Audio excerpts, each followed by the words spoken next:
Hi, this is Brian Kim. I'm going to share with you this case of a dense cataract. I use Trypan blue, and then I'm going to use double chop, cross chop, mechanical fracturing techniques to crush the lens pieces into small pieces. You'll be able to see how I crush the lens between the chop and the phaco tip and very carefully and systematically break this lens down. So I'm going to use a cotton tip to center the eye, and then I'm using a corneal marker to help me to center and size my rhexis.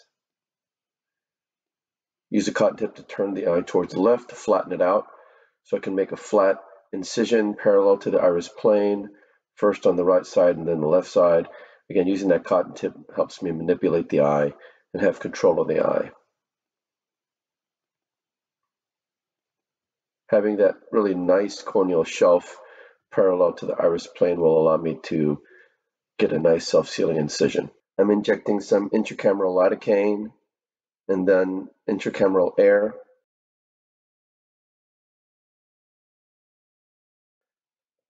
And then some intracameral Trypan blue. I'm painting the surface of the anterior capsule rather than vigorously overinflating the eye with the Trypan blue. I prefer to just paint it and just swipe the cannula on the surface of the anterior capsule like a windshield wiper on a windshield of a car.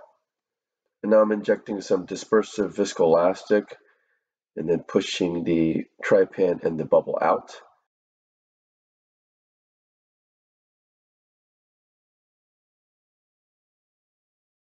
Using the cannula, I'm going to be able to control the eye for the tri-planar corneal incision. I make a vertical groove, place the blade in the deep part of the groove, turn the eye away from me with the cannula, tunnel through the cornea, and then turn the eye towards me with the cannula, and then enter. So that's the tri-planar corneal incision. I'm going to do my puncture style capsular rhexis. With my forceps, I'm going to puncture centrally and then pulling downward. You can see that the bag is a little bit weak. The zonules are a little bit weak as I pull the lens. So I'm going around circumferentially, trying to follow the corneal marks that I made previously.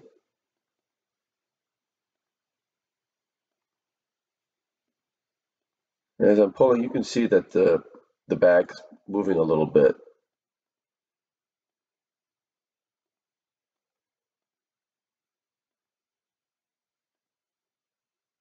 Right at the very end, I probably should have grabbed one more time.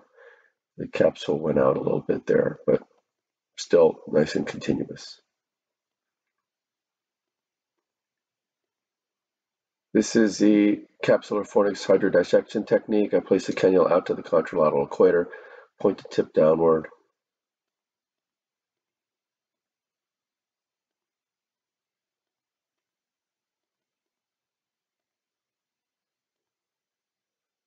Decompressing on the left side, and then I'm turning the lens on the right side. You can see the lens spun quite nicely.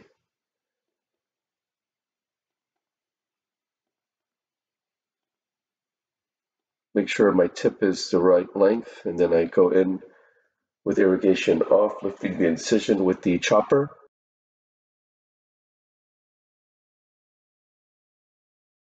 I'm removing the surface epinuclear material, place the chopper out to the equator, turning the phaco tip vertically sub-incisionally, bringing both instruments together, crushing the lens into the girth of the lens material, and then dividing the lens in half. This is a double chop. And then I'm using the chopper and the phaco tip to just kind of continue to spread, continue to crack, and you can see I was able to get through the leathery fibers of the posterior aspect of the lens. Now I'm doing the cross chop maneuver, placing the chopper out to the contralateral equator, pulling it centrally towards the phaco tip, and I'm able to bisect that right heminucleus.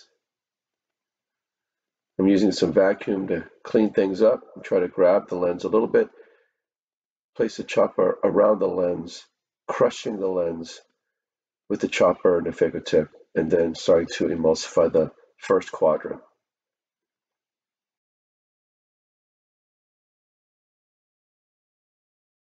I placed the chopper out around the second quadrant, did a little bit of cracking. It was not quite successful, again, because of the density of the lens. So I go ahead and spin the lens a little bit.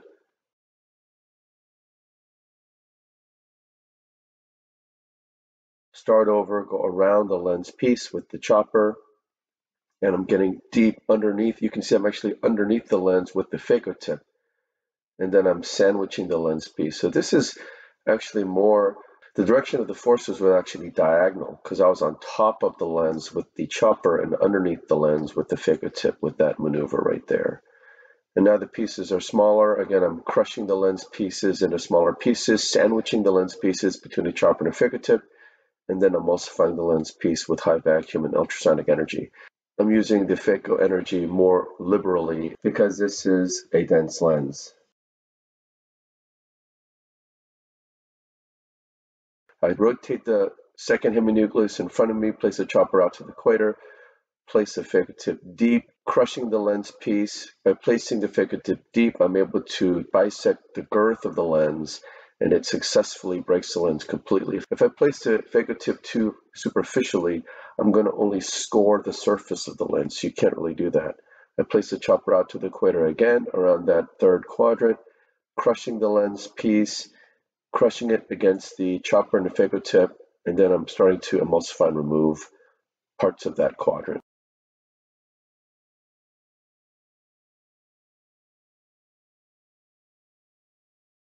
I'm getting around that third quadrant again with the lens, using a little vacuum, and then crushing the lens piece, using mechanical fracturing forces to crush the lens piece into smaller pieces, and then emulsifying. This is the last quadrant. Before going after that quadrant, I decided to put some more dispersive viscoelastic to cover and coat the corneal endothelium, since I am using quite a bit of ultrasonic energy. I go around the lens piece with the chopper. You can see the lens kind of turned a little bit, and so I'm using the chopper to kind of help reorient it so it stays flat. And then I go out with the chopper, place the phaco tip deep, sandwiching the girth of the lens, separating the lens pieces, and then using a little bit of vacuum to reorient my instruments around the lens pieces, and then sandwiching the lens piece between the chopper and the phaco tip, and then emulsifying the lens piece. This is the final fragment. I use a little vacuum to orient the piece on my tip, crush the lens piece with the chopper against the phaco tip. Now moving on to epinucleus. This is a little bit of a stiff epinucleus, but it's coming out quite nicely. I don't have a separate setting for epinucleus. I just use the same setting and just use foot pedal modulation for it.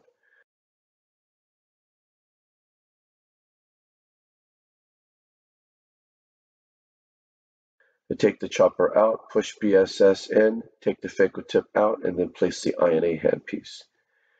And I'm able to keep the chamber somewhat stable with switching out the instruments. I'm starting the cortex removal. I want to grab the cortex on the anterior side so it peels nicely towards the posterior aspect.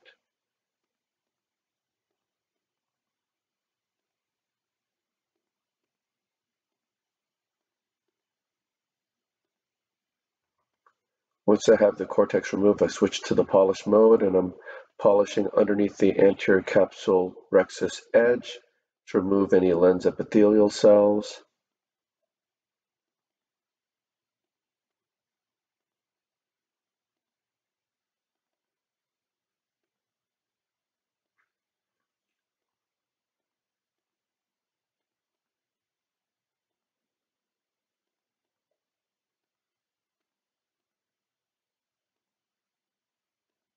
And then I'm polishing on the posterior capsule surface using the polymer tip,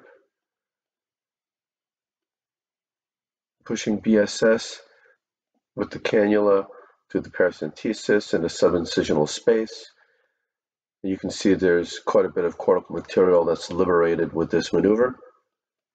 So this really makes sure that my subincisional capsular fornix is nice and clean. So I have a really thoroughly clean bag. I'm injecting some cohesive viscoelastic to fill the capsular bag, and I'm going to sweep underneath the anterior capsule edge with the sweep. First on the left side, and then now on the right side.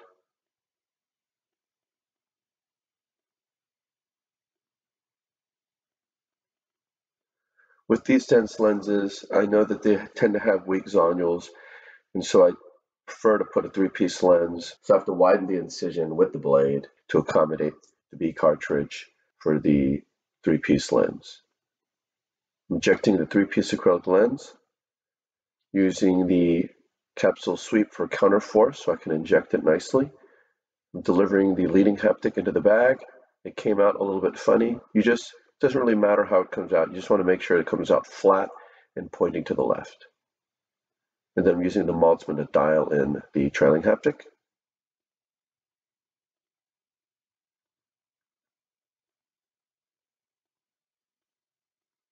And then I'm removing the viscoelastic material from underneath the lens in the capsular bag.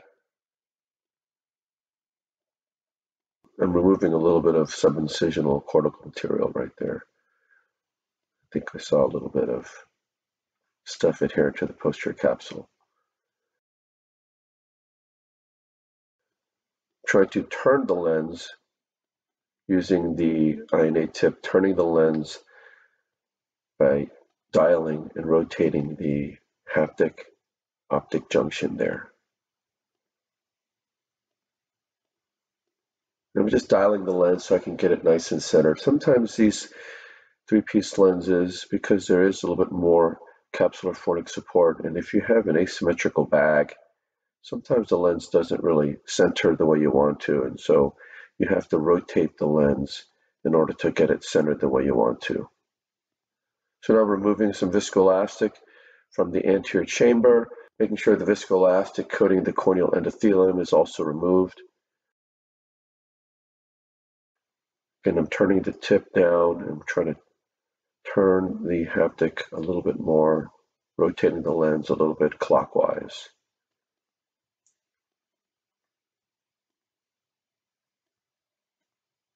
Once all the viscoelastic is removed from the anterior chamber, I'm pulsing a little bit BSS into the angle, make sure there's no viscoelastic in there, and then I hydrate my incisions. So again, this is a dense cataract. You're able to see mechanical fracturing techniques, double chop, cross chop. You want to use a little bit of vacuum to help manipulate the lens, but you primarily want to place that chopper out to the equator, get around the girth of the lens, crushing the girth of the lens, sandwiching it between the chopper and the phaco tip, and then using ultrasonic energy and vacuum to emulsify the lens pieces only once the lens pieces are small.